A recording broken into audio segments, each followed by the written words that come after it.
All right, it's Wednesday evening, and the hardware portion of the GPS Disciplined Oscillator project is more or less complete.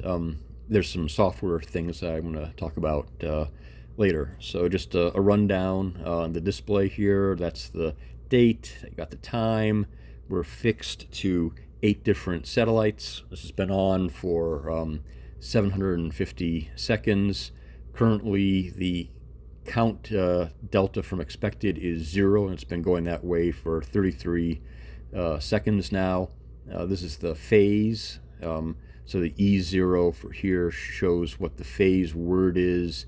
This digit says where the leading edge is. So there the leading edge is at the 7 position, and as it moves one way or the other, now it's at the 6, now it's at the 7.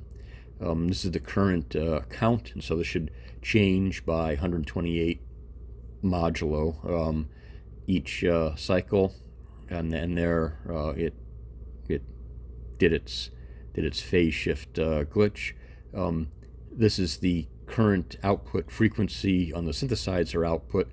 S means that as I change it, it changes immediately. M means I'm in manual mode, and then the 1958 is the current DAC control word. And usually, 1942, 1943 generally produces the best results.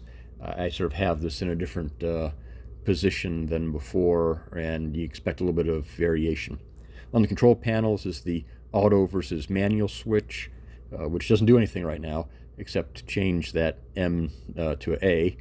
This is the tuning, so with this I can tune the word up and down. This is the hundreds position, tens position, ones position. This is the tuning for the synthesizer frequency, so this switch allows me to change which digit I change. The val puts that digit up or down, and then the set switch, it's in the up position, which means that it takes effect immediately. If it was in a neutral position, I can enter the value and I can press it down momentarily to set it. Power switch, and then this is the enable for the 10 megahertz output, and this is the enable for the synthesizer output. Up on the scope, you can see the frequency. It says here it's 10.0004 megahertz. That's what it's set to. The scope runs a little bit, it displays a little bit too slow sometimes for its frequency counter that it has in there. So I can tune the control word up or down like so, and if I make it 2258, it's gonna slip every second positive, and I can tune it down, and so it's gonna slip -1 every second. And like I said, the stable right now, it's 1958 seems to be a good number. And I can change the tens and the ones. To change the synthesizer frequency, as I can use this toggle to change where the cursor is. So if I want to make this 11 megahertz, I can make it 11, and you see it change, 12, 13, and then this is beginning to be rounded off because the driver has a bandwidth limitation, and then there's a rise time, fall time difference. And it's also this is driving into a 50 ohm load, so it's dissipating about half a watt into a resistor. So this is probably too much loading, but that's what I have it on with the scope. And then I can move it down, and then one of the features is here I'm in the million hertz position, and if I go down, it subtracts it off from the side. So this is a continuous counter. You're not just changing the digit, you're actually adding or subtracting that amount to the total value. If I'm in the E position, then as I move the frequency down, you don't get a change until I press set, and then you see it change like so, and so forth. And so let me move it down. Let me give it a value here. So then as I continuously decrease the frequency, you can see that the edges get truer and truer because I'm zooming out more, so you don't see the slope.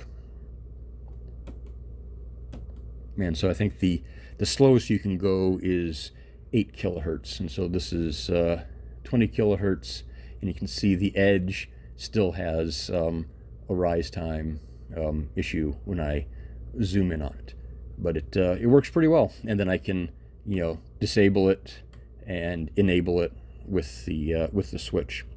So what did I learn here? I still need to do some stuff. I need to make the auto versus manual tuning work, and I sort of have an algorithm in my head. I just need to code it up. That's why I have that programming port that's in the back. I also I like the SI performance. Again, before I was showing these signals, they'd always have ugly looking edges and ringing. But if it's properly terminated, this is probably overly terminated, but if it's properly terminated, then you don't see that undershoot, overshoot, and if you're properly, probing it, you don't see that as well. So, SI is good. I used to have a problem when I would run the synthesizer that it would sometimes, especially around, 12 or 14 megahertz, it would really affect the number of satellites that you see, to the point that you'd sometimes lose lock on the satellites. Now that it's in this box, a lot of that noise, interference, and the layout change has addressed that issue. So that's no longer a concern, and so I'm happy with that. The switches, they're slightly flimsy. They don't lock in to the bezel like you would expect. They're held in with a spring and not with a claw, and so you can actually pop these out. And as you operate them, they bend forward a little bit, so they're not held in as tightly as I'd want to. I mean, you can still be kind of rough with it, but it's not as crisp as you would like.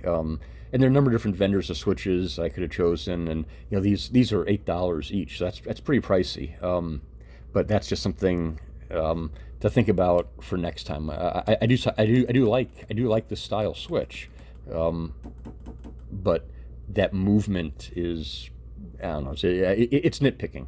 Trying to think what else. I need to do a real frequency measurement test and see how this performs. I need to compare it to the Bodnar, but I did a little test with my radio, and the internal oscillator in the radio, you can have it auto calibrate to WWV at 10 megahertz. That internal oscillator was off by minus 1384 parts per billion, which makes sense, because that's what it has been before. When I plugged in the Bodnar GPS, I think it was around 24, off by 24 parts per billion, which is really good. And it's it's well within the spec of that device. Here, I was off by minus 2 parts per billion, and the interesting thing was that the offset that I was getting was minus 50, and so it means that it would slip 1 clock every 50 seconds, which actually corresponds to 2 parts per billion off from 10 megahertz. And so, I'm kind of skeptical about that measurement, but the math works out, and so that means it's spot on. For the frequency measurement test, one advantage of having this versus having the Bodnar or whatever is, when you do the frequency measurement test, as I explained, you're measuring the frequency of what you're trying to measure relative to what's coming out of here.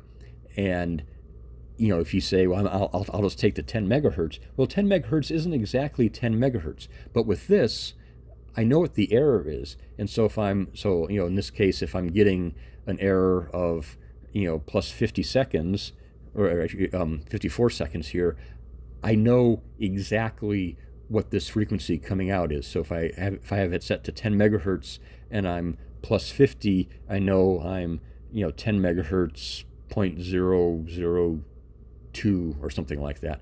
And so that again adds to the accuracy when I do the frequency measurement test.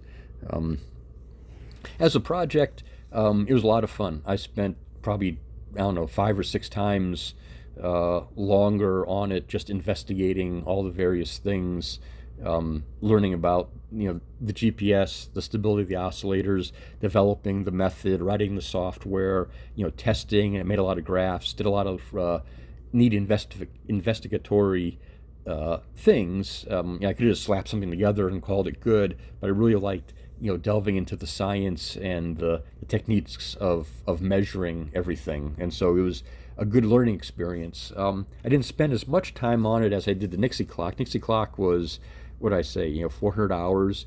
This is probably 100, 150 hours of work, because there's less building and less soldering for sure on the PCBs. But it was a lot of fun, and it's going to be hard to find another project to top this. And you can get good performance from a GPS DSO that you can buy for $200. I probably spent I don't know, $500 or $600 on all the stuff that has gone into here. But the point is to do the engineering. It's the journey, not the destination. I learned a lot, had a lot of fun. Like doing the software. There's still more software to do, and as I complete the software, the auto manual tuning would be one of them. Although, I'm within 1 part per billion at least now on my setting. So do I really even need to do the auto manual tuning? I don't know. And then the frequency measurement test is in November, and so I will do a video, maybe not when it's happening, but maybe before or after the show, the real live process with the radio, and I can share some results. So, until then, thanks for watching, and hopefully I'll have a new project soon. Just need to figure out what it's going to be. All right, thanks for watching. Bye.